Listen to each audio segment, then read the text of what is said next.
dari salah satu murid yang sangat terkenal. Sangat terkenal apa? Ketidakpercayaannya. Skeptis jadi Bapak Ibu. Orangnya skeptis itu orang yang ragu-ragu, tidak mudah percaya. Nanti kita lihat. Yohanes pasal 20 ayat 24, perhatikan. Tetapi Thomas, seorang dari 12 murid itu yang disebut Didimus, tidak ada bersama-sama mereka ketika Yesus datang ke situ. Jadi rupanya Tuhan Yesus pernah menampakkan diri kepada para murid di tempat itu, tapi firman Tuhan katakan yang namanya Thomas ini tidak ada bersama-sama dengan mereka. Ayat selanjutnya ayat yang ke-25, maka kata murid-murid yang lain kepada Thomas, kami telah melihat Tuhan. Thomas, kami telah melihat Tuhan. Tetapi Thomas berkata kepada mereka, sebelum aku melihat bekas paku pada tangannya, dan sebelum aku mencucukkan jariku ke dalam bekas paku itu, dan mencucukkan tangan ke dalam lambungnya, dia katakan seperti itu, sekali-kali aku tidak akan percaya. Karena memang Thomas ini orangnya skeptis, Bapak Ibu. Skeptis itu yang saya katakan tadi, orangnya ragu-ragu, orang itu tidak mudah percaya, nggak mudah percaya. Makanya ketika dikasih tahu, Thomas, kami sudah melihat Tuhan. Ya karena memang skeptis tadi, dia nggak mudah percaya, dia katakan itu. Sekali-kali aku tidak akan percaya sebelum mencucukkan jariku ke dalam lambungnya. Ayat yang ke-26. Nah, 8 hari kemudian, jadi seminggu lebih Bapak Ibu, 8 hari kemudian, murid-murid Yesus berada kembali dalam rumah itu, di mana waktu itu Tuhan Yesus pernah hadir. Dan Thomas, sekarang Thomas bersama-sama dengan mereka. Sementara pintu-pintu terkunci, jadi nanti kalau Bapak Ibu misalkan yang namanya terkunci itu kan tertutup semua gitu ya. Jadi saya juga berharap ketika Bapak Ibu keluar masuk nanti juga tolong ditutup lagi supaya suaranya nggak keluar gitu ya. Jadi kalau bisa dilihat yang pintu-pintu masih terbuka itu ditutup dan dikasih tahu saja kalau keluar masuk tutup saja gitu ya, karena bisa dibuka lagi kayak gitu ya. Jadi baik ke timur maupun ke barat. Nah saat itu pintu-pintu tertutup semua, nggak ada yang terbuka. Nah kalau pintu tertutup seperti ini Bapak Ibu, susah orang untuk masuk kan gitu kan? Karena memang terkunci. Nah tempat kita ini belum terkunci, jadi masih bisa dibuka gitu ya. Nah saat itu pintu-pintu terkunci dan semua murid ada di situ. Sementara pintu-pintu terkunci, firman Tuhan katakan Yesus datang dan dia berdiri di tengah-tengah mereka dan berkata, damai sejahtera bagi kalian. Kemudian dia berkata kepada Thomas, dia tahu Thomas ada di situ, dan Tuhan Yesus tahu apa yang menjadi keinginan daripada Thomas. Thomas berkata kepada para murid yang lain, sebelum aku melihat dengan mata kepala sendiri, sebelum tanganku mencucukkan ke dalam lambungnya, sekali-kali aku tidak akan percaya. Ini kan kerinduan Thomas, permintaan Thomas supaya jarinya itu masuk ke dalam lambungnya gitu. Dan Tuhan berkata, Thomas, kemudian dia berkata kepada Thomas, taruhlah jarimu di sini dan lihatlah tanganku, ulurkanlah tanganmu dan cucukkan ke dalam lambungku. Dibuka lambungnya, memang ada bekas tombak itu Bapak Ibu. Tuhan berkata, ulurkan tanganmu, cucukkan ke dalam lambungku, dan jangan engkau tidak percaya lagi, melainkan percayalah. Nah ketika Tuhan berkata seperti itu, Thomas dijawab oleh Tuhan, dan Thomas menjawab dia, ya Tuhanku dan Allahku. Dia mulai berubah mindsetnya, berubah pemikirannya. Yang tadinya dia tidak percaya, sekarang dia mulai Bapak Ibu, dia berkata, ya Tuhanku dan Allahku. Ini satu pernyataan di mana membuktikan iman percayanya, bahwa itu merupakan satu ungkapan kepercayaan yang sungguh-sungguh, sehingga dia berkata, ya Tuhanku mengungkapkan bahwa dia itu percaya sungguh-sungguh gitu Bapak Ibu.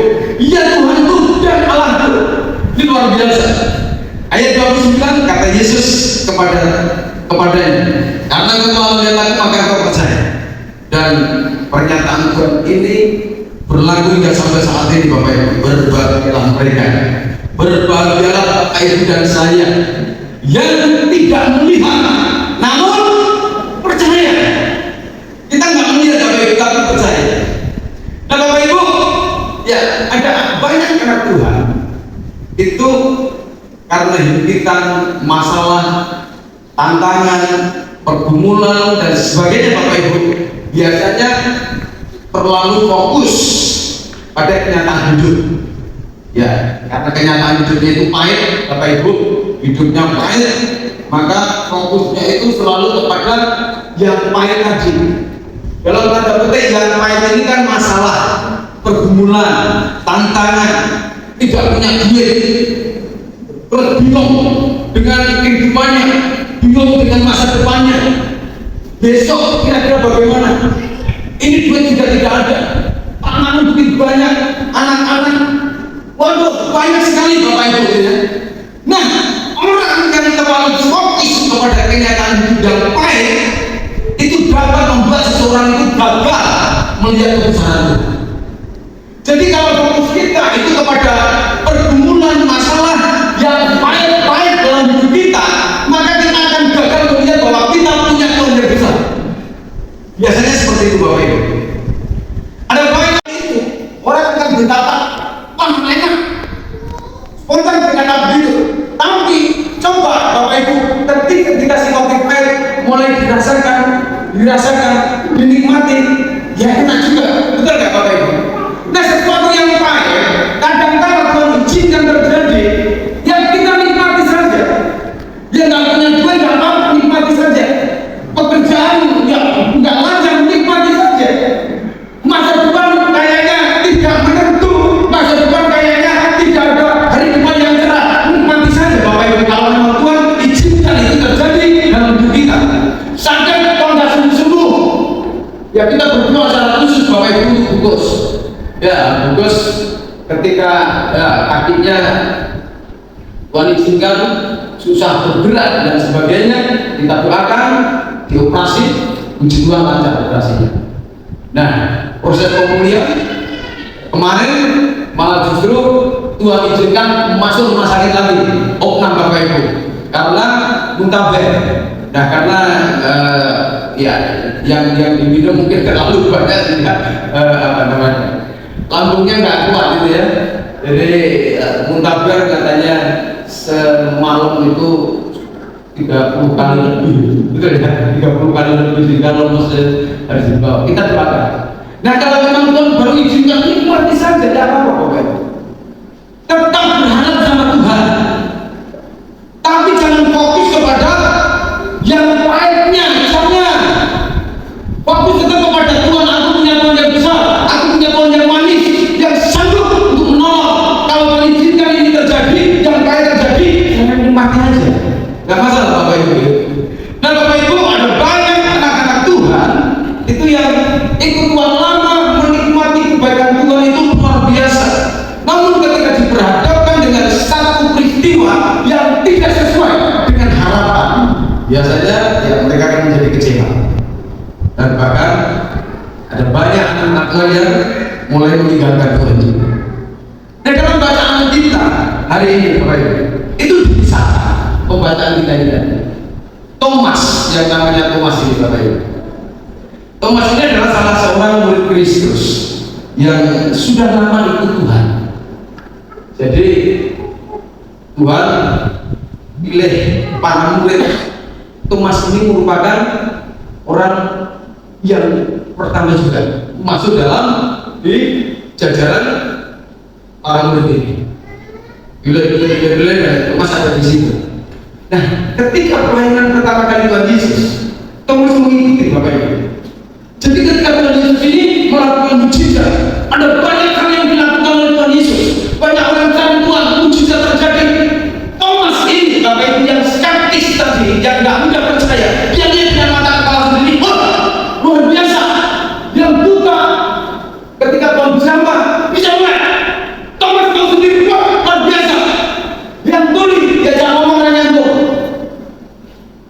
Jenengan sing ngerti. Kopi nak kenal. Berarti enggak nyambungnya gitu Bapak Ibu. Piye to?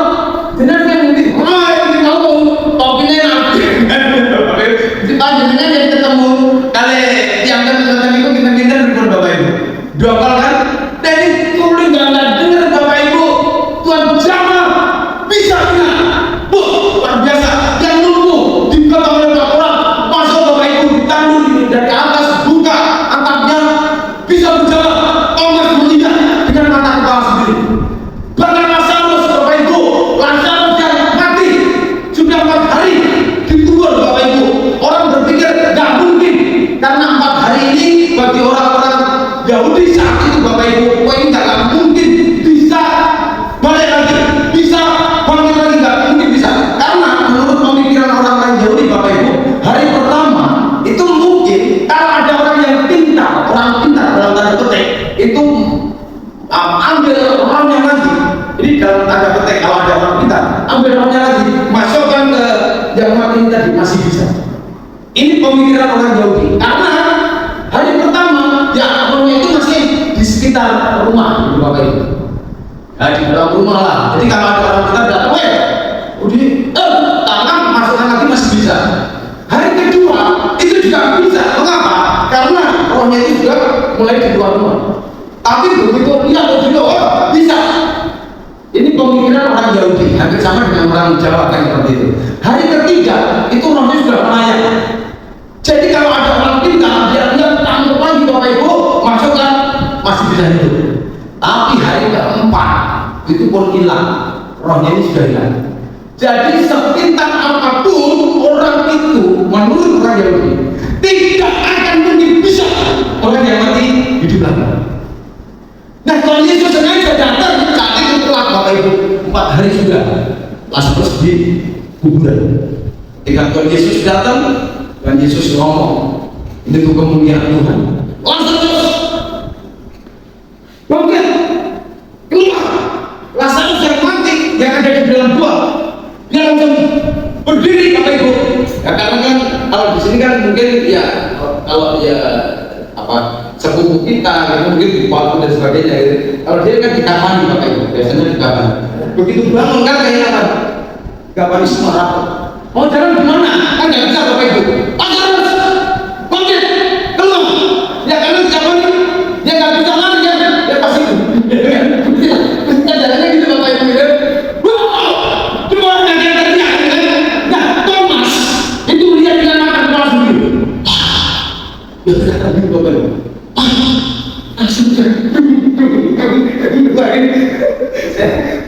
Kalau mungkin ada di situ, orang yang takut Bapak Ibu takut dengan Bapak Ibu berbelah pingsan Bapak Ibu memang takut.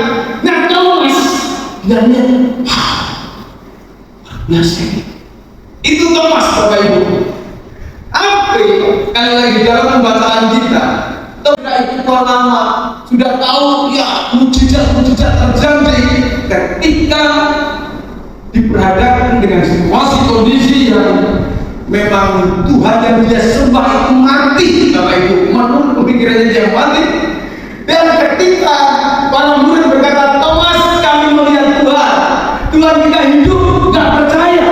Dia berkata, sebelum aku melihat dengan mata kepalaku sendiri, sebelum tanganku aku cucukkan ke dalam lubang yang ada di tangan dan lambungnya, sekali kali aku tidak percaya, kata Thomas. Sehingga Bapak Ibu mengatakan ketika Thomas mendengar bahwa Tuhan Yesus bangkit, dia memberikan satu pernyataan yang tajam dan frontal Bapak Ibu. Ya, nggak punya percaya. Makanya dia berkata, sebelum aku melihat bekas paku pada tangannya dan sebelum aku mencucukkan jariku ke dalam bekas paku itu dan mencucukkan tanganku ke dalam lambungnya, frontal sekali dia berkata, sekali-kali aku tidak percaya. Sekali-kali aku tidak akan percaya. Itu Mas Bapak Ibu, skeptis. Thomas menaruh percayanya pada apa yang dilihat. Yang lebih mengandalkan bukti itu Thomas Bapak Ibu. Nah, ketika saya mencoba pelajari Bapak Ibu, ada satu teori, itu namanya teori depth of belief. Jadi pintu percaya. That's obvious. Itu ada 3 pintu, 3 gerbang pintu Bapak Ibu, agar seseorang itu dapat menerima informasi dengan baik lalu mempercayainya. Jadi ini pintu-pintu itu Bapak Ibu. Dia dapat informasi, bisa diterima dengan baik, lalu dia percaya.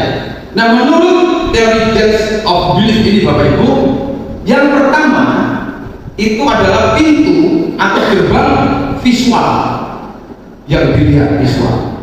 Orang tipe ini Bapak Ibu tidak cukup hanya mendengar apa yang dikatakan orang, tetapi tipe orang ini dia harus melihat dulu.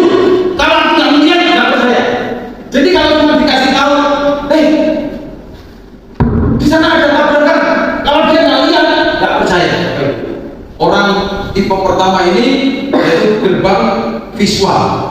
Jadi dia harus melihat dulu, baru percaya. Pak Angga di bawah gunung. Nah apa? Mungkin kasih tahu Pak, misalnya kayak gitu Bapak Ibu. Orang tipe visual ini Bapak Ibu, gerbang visual. Kalau dia nggak lihat sendiri Pak Angga gunung, nggak percaya. Begini kayak ono mosok gunung, wes atau itu bak mosok gunung, bahkan gunungnya sampai nangis sampai yang ada lagi bisa. Orang percaya, ini orang visual itu seperti itu Bapak Ibu. Jadi gerbang pertama orang visual itu kalau dia nggak lihat secara mata nggak percaya. Yang kedua Bapak Ibu itu gerbang atau pintu auditori. Auditori ini orang tipe ini hanya dengan mendengar saja, ya dengar saja, diceritain Bapak Ibu, saya dengar khotbah, ya dengar cerita orang lain ini tadi dan sebagainya itu, ya tanpa melihat orang ini percaya, bisa menerima pesan. Jadi kalau dikasih tahu, Pak Angga belum, berdiri semua belum, dia cuma dengar saja, percaya. Oh, dia duduk di sana, percaya Bapak Ibu. Nah yang ketiga, pintu yang ketiga itu adalah pintu kinestetik. Nah orang ini Bapak Ibu, tipe orang ini tidak cukup hanya mendengar dan melihat. Gak cukup hanya mendengar dan melihat, tetapi dia harus mengalami sendiri. Jadi gak cuma lihat duduk di sana, dengar enggak, tetapi dia harus datang, dia lihat betul-betul ada di situ, mengalami. Wah benar, ini Pak Angga duduk. Jadi bisa saja dia berkata, kalau nggak mengalami sendiri, oh itu orang lain bukan Pak Angga. Bisa saja seperti itu Bapak Ibu. Gak mudah percaya. Kinestetik itu seperti itu. Jadi dia harus melihat, dengar, datang Bapak Ibu, mengalami, baru percaya. Nah tipe ini Bapak Ibu, tipe ini itu yang dialami oleh Thomas. Jadi salah satu tipe ini adalah ya tokoh kita dalam perikop ini Bapak Ibu, yaitu Thomas. Dia tipe pintu kinestetik tadi. Gak cuma melihat, gak cuma mendengar, tetapi harus mengalami. Makanya dia berkata, sebelum aku melihat bekas paku yang ada pada tangannya, sebelum aku mencucukkan jariku pada bekas paku itu, sebelum tanganku jariku mencucukkan ke dalam lambungnya, dia berkata sekali kalian tidak akan percaya. Mengapa? Kinestetik orang ini. Jadi harus mengalami baru percaya. Ini Thomas Bapak Ibu. Nah Bapak Ibu, dari kisah ini mari kita coba renungkan. Mengapa Thomas ini ragu? Mengapa Thomas ini tidak percaya? Renungan kita Mas ya. Mengapa Thomas ragu? Atau kenapa Thomas ini tidak percaya? Yang pertama, mari kita baca bersama-sama. Yang pertama, 1, 2, 3. Karena konsep yang dimiliki Yesus seperti. Jadi konsepnya dia, pola pikirnya dia, Yesus itu mati, dan itu dibawa Bapak Ibu. Orang skeptis kan seperti itu, tidak mudah percaya ketika dia melihat dengan mata kepala sendiri Yesus digantung di atas kayu salib, Yesus mati, dia lihat Yesusku mati. Dia berkata begitu. Makanya kalau ada orang yang berkata Yesus seperti telah percaya, Inestitik tadi Bapak Ibu, inestitik tadi. Sebelum dia mengalami, nggak percaya ini si Thomas ini. Bagi Thomas, Bapak Ibu, peristiwa kematian Tuhan Yesus itu menjadi satu kenyataan yang pahit dalam hidupnya. Mengapa? Inilah yang membuat dia itu ragu. Ini yang membuat dia itu ya perlu bukti, karena memang visualnya dia lihat Yesus itu mati, digantung, disalib Bapak Ibu, di atas kayu salib dia mati.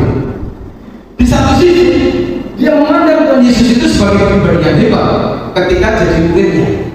3,5 tahun dia mengikuti yang saya ceritakan tadi Bapak Ibu, ketika Tuhan Yesus buat mujizat dia bahkan Lazarus yang umum tadi dia luar biasa kayak gitu.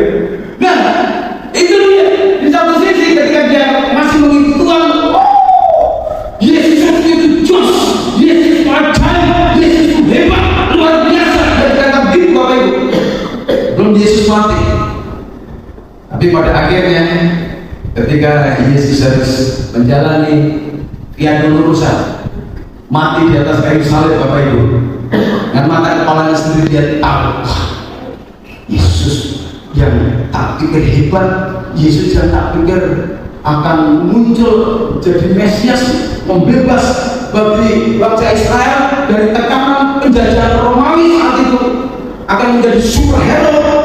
Bapak Ibu, wow, mati. Itu kenyataan pahit Bapak Ibu dalam hidupnya.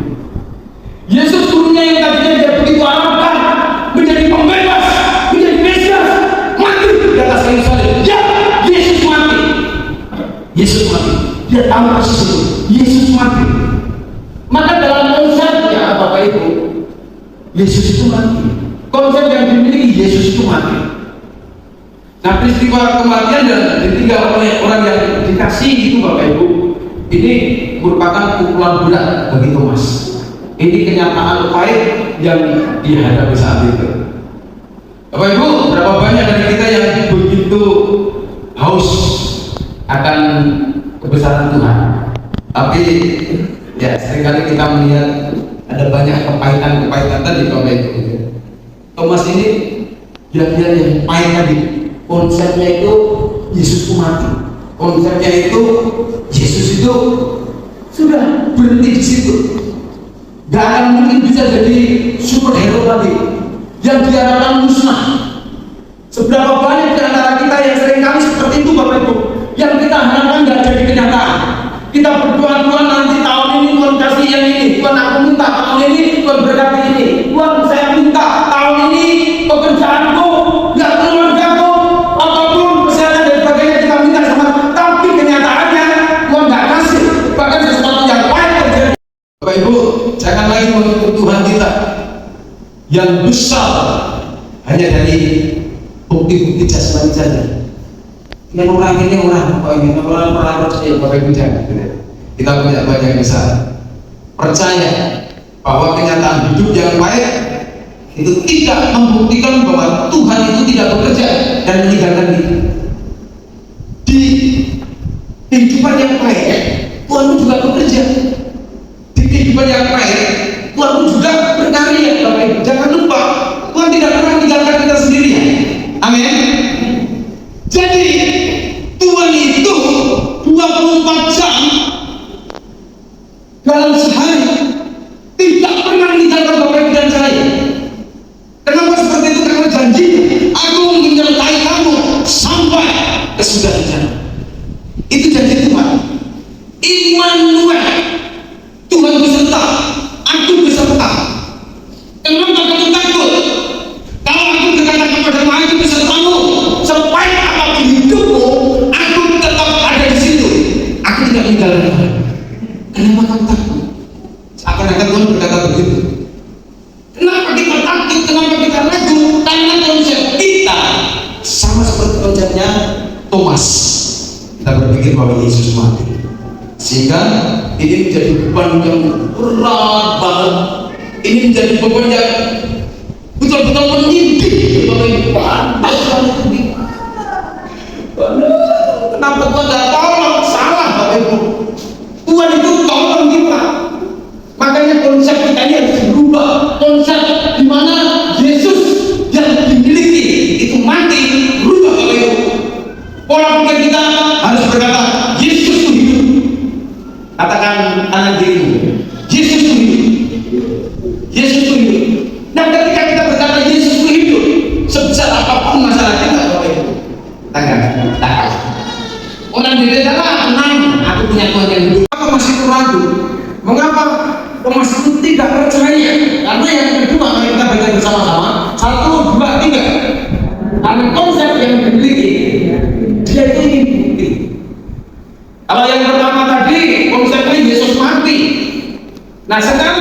Makanya dia karena orang skeptis, tidak mudah percaya, dia itu selalu minta bukti. Kalau nggak ada bukti saya tidak akan percaya. Sekali-kali aku tidak akan percaya. Ini pernyataan yang takjub, Bapak Ibu. Ini pernyataan yang frontal, ya. Sekali-kali aku tidak akan percaya. Oh, itu benar-benar tajam sekali ini Bapak Ibu. Ayat yang ke-25. Nah Bapak Ibu, Thomas itu jujur kepada Tuhan tentang keraguan isi hatinya. Memang dia ragu, dia jujur sama Tuhan. Dan Yesus sendiri tahu kalau hatinya Thomas itu ragu-ragu. Tuhan tahu, tapi memang Tuhan itu maha tahu. Dia Allah yang maha tahu Bapak Ibu. Ketika Bapak Ibu tidak mengungkapkan isi hatimu kepada Tuhan pun, Tuhan juga tahu.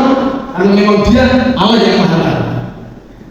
Bapak Ibu, Tuhan tahu isi hati Thomas. Kalau Thomas itu tidak percaya, Thomas minta bukti, Tuhan tahu itu. Sehingga Tuhan Yesus dengan penuh kasih, dia datang kembali, ditanyakan seperti itu Bapak Ibu. Tengah-tengah para murid, dan dengan penuh kasih, dia mulai menunjukkan kasih sejahteranya, menemui Thomas. Pada saat itu Thomas itu membutuhkan ya sesuatu yang bukti nyata.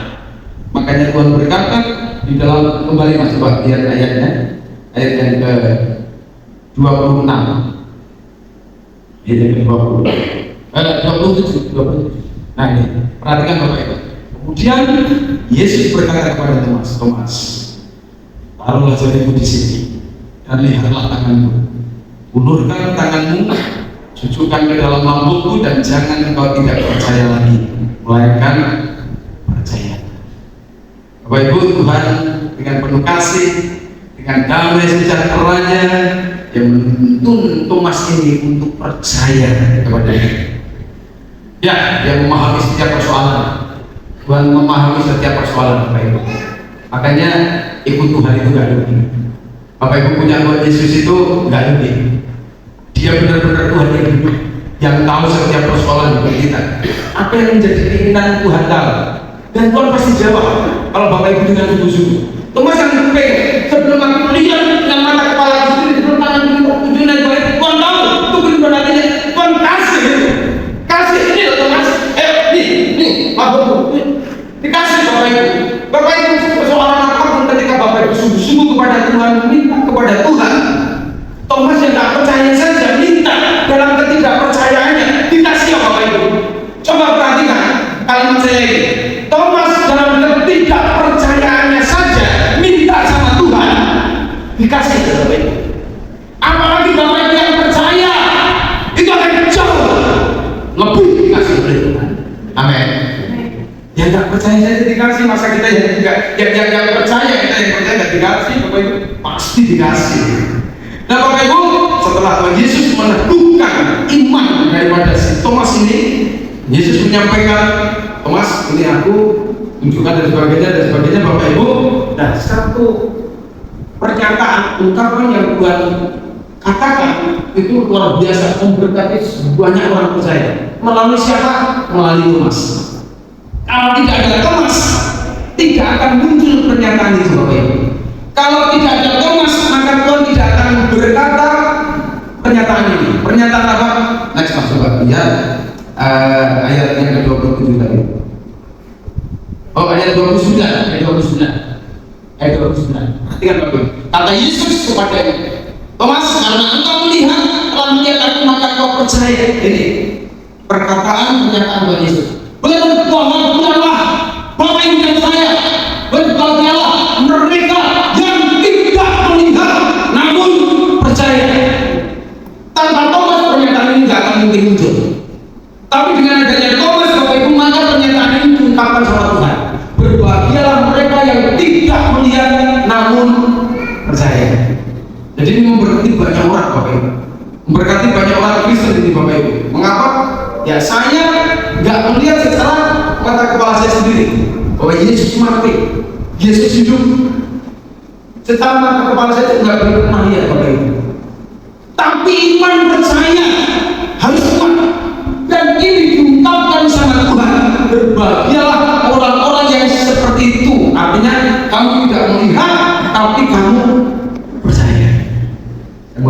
Bapak Ibu percaya nggak bahwa Tuhan kita hidup?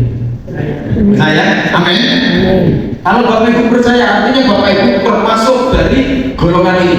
Berbahagialah Bapak Ibu yang tidak melihat namun percaya.